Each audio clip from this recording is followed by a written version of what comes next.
Bienvenue pour cette troisième et dernière émission de la campagne numéro 1. Là, je vais devoir me défendre contre toute son armée Nécron et devoir tenir 6 tours, donc 3 tours avant l'arrivée de mes renforts. Vous allez voir, c'est des bons renforts qui arrivent. Et ensuite, 3 tours avant que la téléportation de l'obélisque puisse se faire avec le vaisseau mère. Et là, je vais devoir donc garder l'objectif. Quant à toi, William, tu dois... Le prendre, oui, mon objectif, moi, ça va être de ramener des troupes pour essayer de passer un tour complet, exclusivement seul autour de l'obélisque, pour en acquérir le contrôle. Donc tout ça en 6 tours maximum. C'est ça, j'ai 6 tours pour réussir à me placer dans une position très avantageuse autour de l'obélisque et t'empêcher d'entrer dans le périmètre. Ce qui est compliqué parce que tu commences vraiment juste à côté, tu es dans une position très défensive. Oui, c'est donc à l'attaquant, à l'assaillant de commencer en premier, puisque c'est lui qui m'agresse. Eh ben, je pense que je vais commencer par déplacer tous mes scarabées canoptech, c'est 9 pouces. Donc ici par exemple, hop. Il y en a ici, bien cachés. Et ceux-là. Comme ils ont le mot-clé vol, ils ne sont pas dérangés du tout par le terrain, donc c'est assez pratique. Maintenant, je vais passer à la phase de mouvement de mes guerriers Nécron, donc 5 pouces.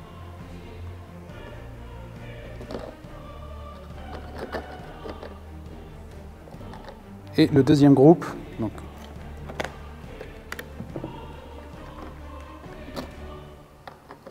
je vais déplacer mes trackers, qui sont bien cachés eux aussi. Donc 5 pouces comme les guerriers Nécron. Ils avancent vraiment pas vite.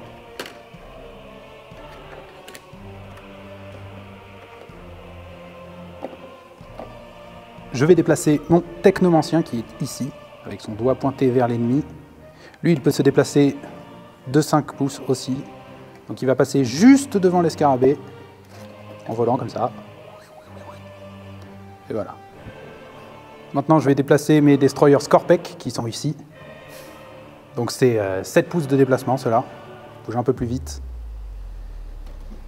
Mais il y a un peu tout le monde devant, donc ça va être compliqué de passer. Oui, tu ne peux pas te gêner avec tes propres unités. Bah, je ne peux pas les poser les unes sur les autres, donc voilà. Il faut forcément que je me contente. Je pourrais passer à travers, mais à condition que ça respecte les 7 pouces de mouvement qui me sont accordés. Ouais. Maintenant mes destroyers locustes, 7 pouces de déplacement aussi. Alors, bah, ils arrivent juste derrière les Scorpec.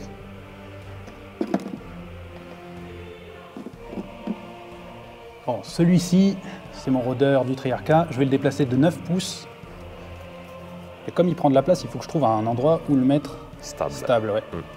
Après, l'avantage, c'est qu'il a des pattes articulées, donc je peux le stabiliser assez facilement. Non, c'est bon, là. Là, il est stable. Oui. Et enfin, je vais terminer par mon faucheur. Donc, celui-là, c'est un sacré morceau. Il se déplace de 20 pouces. Ça fait 12. Donc, j'ai le droit de le déplacer jusqu'ici. Mais bon, il y a le tuyau qui gêne, donc je vais m'arrêter juste devant. Comme ça, voilà.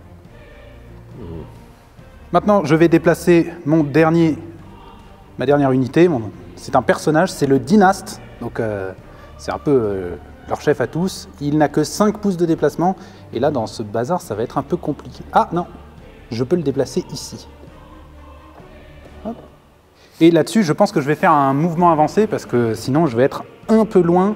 Étant donné que j'ai vraiment une limite de temps, j'ai 3 tours avant l'arrivée de tes renforts. Donc et 6 tours au total pour prendre l'objectif. J'espère te décimer pas mal de Space Marine avant que tu récupères des forces. Tu dois donc sacrifier ta phase de tir et ta phase de charge. Par contre, il va falloir démolir cette porte. C'est vrai. Chose qu'on n'a pas précisé au départ. Cette porte a 10 points de vie. Et s'il ne la détruit pas, bah, il ne peut passer qu'avec ses grosses unités comme son faucheur et son marcheur. Donc, Par contre, comme c'est toi qui as le contrôle de cette porte, tu peux choisir de l'ouvrir aussi. Oui, mais on ne va pas ouvrir les portes pour se faire assiéger. Hein. Il pourrait être sympathique. Donc tu sacrifies tes 2 phases pour faire ton mouvement avancé. Donc je vais faire une avancée avec quasiment tout le monde là, sauf ceux-là qui vont tirer sur la porte pendant que les autres vont se précipiter pour s'engouffrer dans la brèche. Je vais commencer par mes scarabées canoptech, donc ça va être 9 pouces plus le résultat du dé. Donc voyons voir, 3. Donc ça fait une réglette.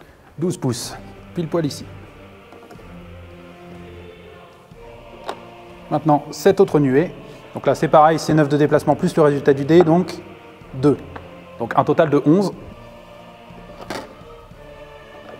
Oui, encore une fois, ils ne sont pas gênés par les obstacles parce qu'ils volent. Encore des scarabées canoptèques, donc encore 9 plus le résultat du dé. 5 cette fois. Ah, c'est pas mal là. Là, c'est 12. On rajoute 2 ici. Cela était légèrement derrière, donc je les mets là. Voilà. Ces guerriers nécrons-là vont avancer aussi. Ils ont 5 pouces de mouvement. Ça nous fait 5 plus 2, donc 7. Autour du dynaste, qui lui se déplace aussi de 5. Allez, un bon score. 4. Ah, pas mal. Ouais, il se déplace plus vite que tes troupes, là. Oui, oui. C'est le dynaste. Hein, c'est lui, oui. Voilà. Hop. Il se retrouve juste derrière ce pipeline. Il aura donc le bénéfice du couvert lorsque ça se sera ouvert. Parce que je me méfie un peu de cette tourelle-là. Je ne sais pas quelle portée elle a, mais à mon avis... Ma cerveau-tourelle, oui. Ouais, la cerveau-tourelle, là, je pense qu'elle va pas mal décaniller, donc... J'espère. Ça va dépendre des jets de dés, mais normalement, j'ai des trucs pas mal. Ouais, elle a de bonnes stats, quand même. Oui, oui. Il me reste encore un paquet d'unités à faire avancer. Je vais faire le gros, là, le rôdeur du triarcat. Donc, lui, il a 9 pouces, plus 2. Ça fait 11. Ouais. Comme il n'a pas de socle, il faut mesurer depuis n'importe quelle partie et s'assurer que cette partie-là soit bien sur la marque des 11 pouces. Donc là, tu peux le mettre c'est derrière, cette patte. voilà, derrière le dynaste. Voilà, et je le mets comme ça. Oui. Bah, j'ai encore mes destroyers Scorpec et Locust. 5. Donc 7 plus 5, directement à côté du dynaste. Ensuite, les 2 gros locustes là, eux, ils ont 7 de mobilité aussi, me semble. Donc 7 plus 6. Ah, c'est pas mal ça. Ah, c'est ton premier 6 de la partie. Ouais. Sur des mouvements, c'est quand même pas mal. Ouais. Donc ça fait 13 de déplacement. Bah, chez moi, 7 et 6, ça fait 13, oui. Alors, il va falloir que je les déplace latéralement parce que sinon, ils se retrouvent en plein milieu des... Oui, ça, tu as le droit. Bah bien sûr, oui. Je ne suis pas obligé de me déplacer en ligne droite. J'ai pas dit le contraire. Donc ça va être là, donc comme ça. Pour rajouter un pouce et puis voilà. Oui, bah, c'est ce que j'ai fait. Celui-ci, est-ce que je l'ai fait? Non, je ne l'ai pas fait. Le technomancien, je ne l'ai pas fait. Non. Donc lui, il a 5 pouces de base. C'est 5 plus la valeur du dé. 6. Oh, nice. Ça nous fait un petit 11 là. Ouais, il a la place là. Ah bah oui. Je peux faire, voilà. Et je vais déplacer les trackers. Les seuls qui vont rester immobiles, vraiment, ça va être les guerriers nécrons. 3. 5 plus 3, 8. Bon. Bah, c'est toujours mieux que leur tout petit déplacement de départ. Oui, c'est beaucoup, 8 pour des snipers comme ça. Là, c'est pareil, tu dois les déplacer. Ouais, je vais être obligé de les déplacer par ici parce qu'ils vont être vraiment gênés par les guerriers nécrons là. Ça fait que la deuxième rangée va se retrouver comme ça, c'est pas possible. Oui, donc 8. Ici. C'est sûr que c'est 8 ça? Ouais. J'ai mesuré. Et le vaisseau là-bas. Lui, ça va être 20 plus... Oui, alors as-tu vraiment besoin de jeter un dé? Puisqu'il peut se déplacer de sa taille initiale, ouais, 25. 25. Je vais pas le déplacer de 25, hein, parce que sinon, vraiment, je vais me retrouver chez toi. J'ai aucun intérêt à arriver aussitôt. Tu n'es pas le bienvenu, de toute façon. Alors, je vais le déplacer tout simplement ici. Il est caché. Normalement, là, aucun des tiens ne le voit. On ne peut pas commencer à tirer dessus. Non, je le vois pas, ouais. Et avec lui? Ah, avec lui, je vois le haut. Avec lui, je pourrais tirer dessus. Tu m'emmerdes! Tu viens de te déplacer, c'est fini. Là, je passe directement à ma phase de tir avec mes guerriers nécrons et mon garde royal qui est attaché. Donc, ils ont 24 pouces de portée, donc ils atteignent largement la porte. Voilà. Oui. Par contre, dis-moi, ta porte, elle a quoi comme statistique? Alors, elle a un jet de sauvegarde de base de 4. Oui, et une endurance de 4, je suppose. Voilà, tout est à 4, c'est une porte. C'est vraiment très moyen, c'est oui. la stat la plus moyenne possible. C'est juste pour essayer de te retarder le plus longtemps possible. Mais normalement, si tu utilises toute ton armée, tu la détruis relativement facilement. Ce serait dommage quand même qu'une armée du futur ne puisse pas détruire une porte. C'est une porte du futur. Ouais, mais bon, ce serait un peu la loose si je perds à cause de la porte, quoi. Bah, c'est une belle porte, de belle facture. Je vais tirer avec mes 12 guerriers nécrons, avec leur arme standard, qui est l'écorcheur gauss. Un dé chacun, 11 et 12. Ok. 4 plus pour toucher. Je mets les touches fatales de côté, donc quand je fais un 6, c'est compté automatiquement comme une réussite pour la phase suivante. Je vais devoir relancer ces dés-là. 4 de force contre 4 d'endurance. Il faut que je fasse 4 plus pour blesser ta porte. J'ai 4 touches, plus les 3 touches fatales de tout à l'heure, il va falloir que tu fasses 7 jets de sauvegarde. Mon jet de sauvegarde, de 4 plus. C'est 4 et plus pour réussir à bloquer. Oh là là. Et j'ai réussi à en bloquer 4. J'ai bloqué 4 dégâts, je me prends donc 3 de dégâts.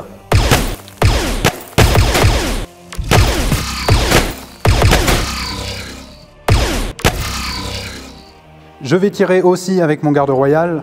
Il a 24 pouces de portée également. Lui, il tire 2 fois. Il prend 2 dés. C'est 3 plus pour toucher avec lui. Il a touche fatale, donc celui-ci compte automatiquement comme une réussite après. J'ai une touche que je dois relancer. 4 en force. Contre 5. Pardon, 4 endurance bah contre oui. 5 en force. Oui, oui. La porte n'a pas de Oui, force. c'est ça. Donc là, j'ai 5 en force. Donc ce qui veut dire que je dois faire 3 et plus pour réussir. Et c'est vraiment raté. Donc ton jet de sauvegarde avec un malus de 1 en jet de sauvegarde à cause de ma pénétration d'armure.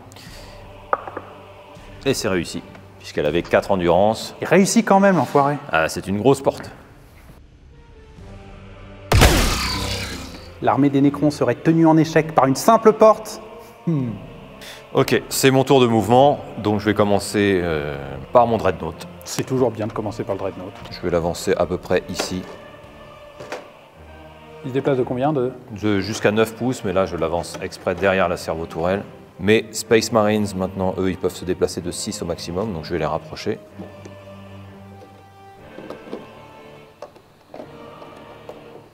Même chose pour cette unité, à peu près ici. Oui, tu vas essayer d'encercler l'obélisque pour...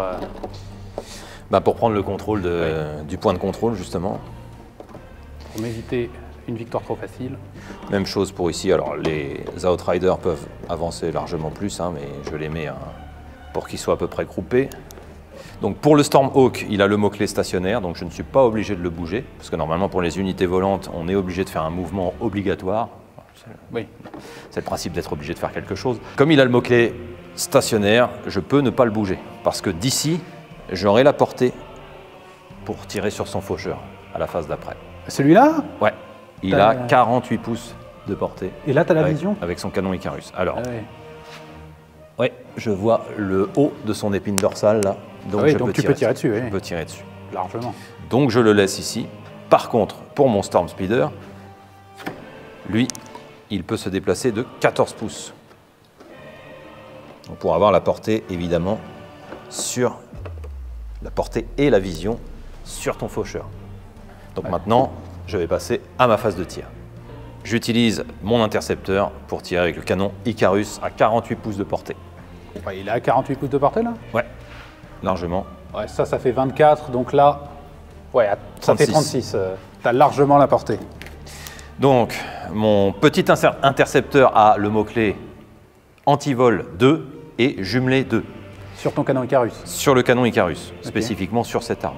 Et il a également le mot-clé intercepteur qui me permet d'ajouter +1 à ma capacité de tir. Et ça, c'est vraiment le pouvoir de la figurine. Quelle que soit l'arme que tu utilises, sur cette figurine-là, si tu affrontes quelque chose qui a le vol, c'est ça. Tu as ce bonus-là. Voilà. Donc, Mon intercepteur est conçu pour détruire les unités volantes ennemies. Donc je vais m'en servir, bien entendu.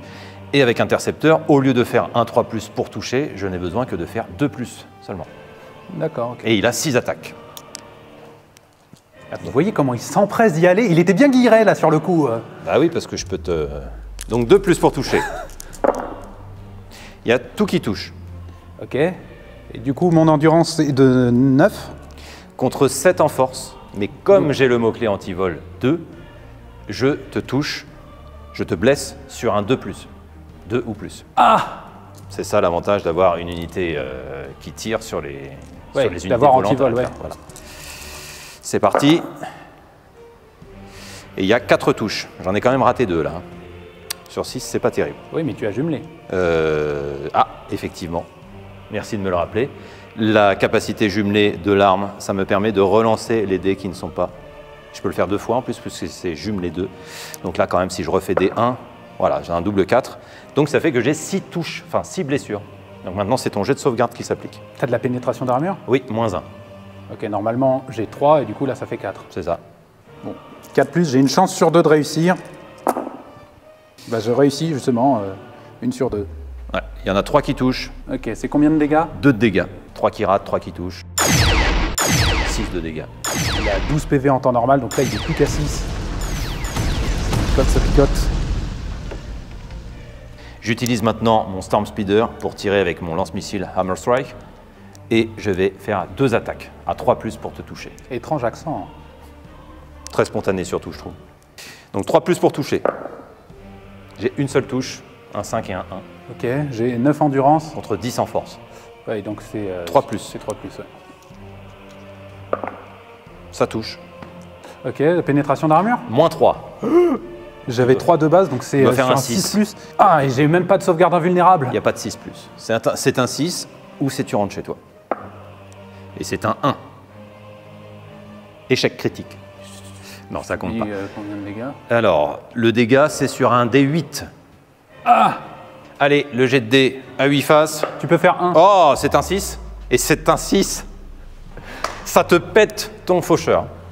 Donc, en un seul tour, tes dizaines et dizaines d'heures pour le peindre. Non, j'exagère un peu, hein, mais bon, c'est vrai que tu l'as attendu longtemps, celui-là.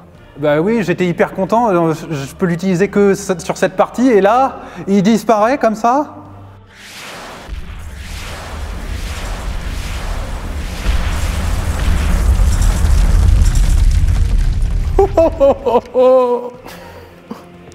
Et cette belle destruction conclut ma phase de tir. Je ne vais pas charger puisque je ne peux pas. Et ça termine le premier tour. Donc on a le début du deuxième tour. À toi.